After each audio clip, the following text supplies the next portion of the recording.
मतदारांना एवढंच आवाहन करेल की निवडून देताना उमेदवार शिकलेला आहे का अडाणी आहे त्याच्याकडे लक्ष देऊन मतदान करा, की शिकलेला उमेदवार खरंच तुमची प्रगती करू शकते का, तुमचा विकास घडवून आणू शकते का, याचा विचार करून तुम्ही उमेदवार निवडून द्या. महाराष्ट्र राज्यामध्ये बीजेपीचं सरकार आहे, काय आवाहन करणार?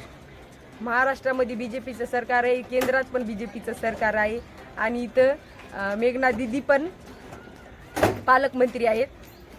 त्या आपल्या प्रत्येक समस्या सोडू शकतात. याचा विचार करूनच तुम्ही बीजेपी सरकारला साथ द्या. ते तुमचा विकास नक्कीच घडून असेल. माझं चिन्ह कमळ आहे. कमळा चिन्हासमोर बटन दाबून भारतीय जनता पार्टीला अनेक बहुमतांनी विजयी करा. निवडून आल्यानंतर नाले, रस्त्या, लहान लेकरासाठी गार्डन, म्हाताऱ्या माणसासाठी फिरण्याची सोय करेल, बालवाडीची उपलब्धता करीन आणि झोपडपट्टीतील सर्व मुलं जास्तीत जास्त कसे शिक्षणाकडे वळतील याचा मी प्रयत्न करीन.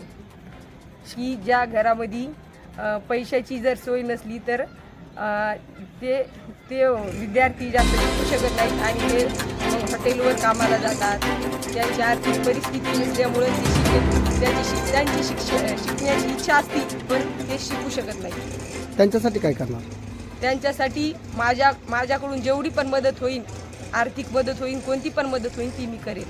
शालेय ओपन करून देईन, वाचनालय, न्यूजपेपर, जे महान व्यक्ती झालेले आहेत त्यांचे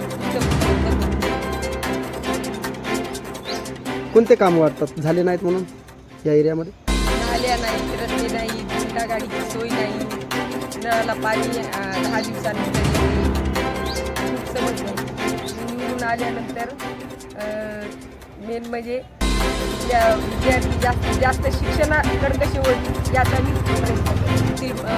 येथील सर्व नागरिकांच्या ज्या मूळच्या ज्या समस्या आहेत त्या सोडवण्याचा मी प्रयत्न करीन.